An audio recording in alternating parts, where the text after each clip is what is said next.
Homemade caramel sauce is only 4 ingredients. It's super easy to make at home. Let's do it. Start by putting 200 grams or 1 cup of granulated sugar in a pot over medium heat.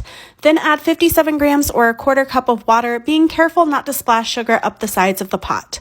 Make sure the sugar is completely saturated with the water, but then we are not going to stir it at all until we add the cream. What we are making here is called a wet caramel, which is a method of caramelizing sugar where you mix the sugar with water. Dry caramel is where you caramelize sugar all by itself. I like wet caramel for this application because it doesn't burn as easily, but you do have to be more careful about it crystallizing, which is why we do not stir during the process. Just stick by the pot and watch it closely. The sugar is going to dissolve, then the water will evaporate off, and then the sugar will start caramelizing. As the sugar caramelizes, you can gently swirl the pan to make sure that it caramelizes evenly. Wait until the sugar smells nutty and is a deep golden brown, and then carefully pour in 235 grams or 1 cup of heavy cream and start vigorously stirring with a long-handled spoon.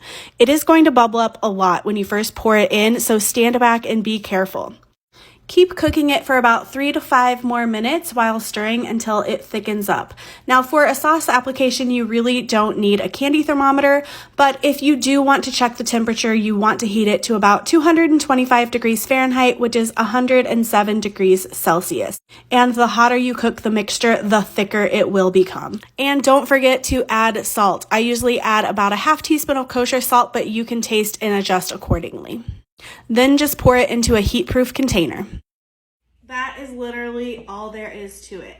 Let it cool down, put a lid on it, put it in your fridge. You can keep it for at least several weeks. You can add some to your coffee, you can warm it up, put it on ice cream, dip apples in it.